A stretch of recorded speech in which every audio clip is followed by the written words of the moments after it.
English Mindline Podcast. Have you ever said something like, "I go to that place already," and felt like something sounds off? You're not alone. Millions of English learners say sentences like that every day and don't realize one small grammar mistake is making them sound not quite fluent. Hey there, it's Roman, and welcome to the English Mindline Podcast. Today, I'll give you 5 clear tips to fix this common grammar mistake using present perfect, and each one comes with real examples to practice with.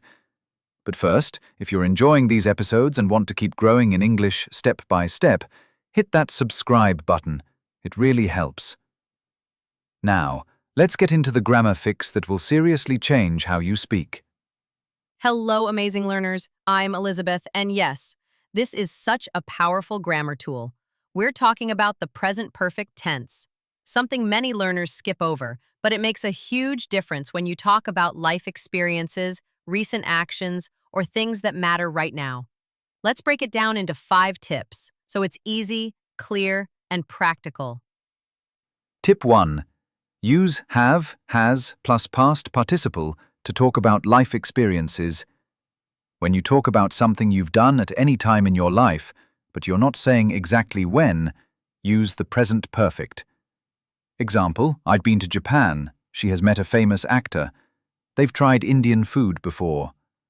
Don't say, I went to Japan, unless you mention a time like last year. Just say, I've been to Japan, when the time isn't important, but the experience is. Tip 2. Use it for recent actions that still matter now.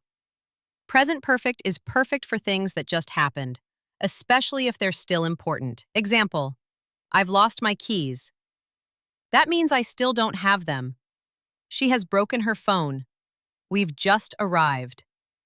Words like just, already, and yet often come with this tense. Wrong. I just eat. Right. I've just eaten. Tip 3. Use it with ever and never for questions or life experience. This is a really common one and sounds fluent when used naturally. Use ever in questions. Have you ever been to New York? Has he ever tried surfing? Use never to say not at any time. I've never eaten sushi. She's never flown in a plane. Avoid. I never eat sushi if you mean you haven't done it ever.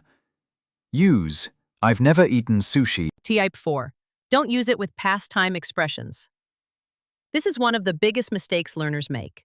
You can't use present perfect with past times like yesterday, last year, in 2020, or when I was 10. Wrong. I've seen that movie last week. Right. I saw that movie last week. Or, I've seen that movie before. No past time. So the rule? If you mention the time, use past simple. If time isn't important, use present perfect. Tip 5. Use contractions to sound more natural when speaking. In real conversations, we almost always use contractions.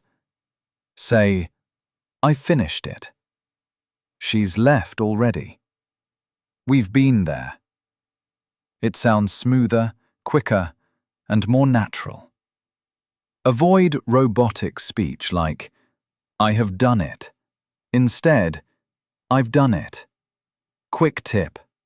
Practice saying these slowly at first, then naturally. All right, now it's your turn to fix some sentences.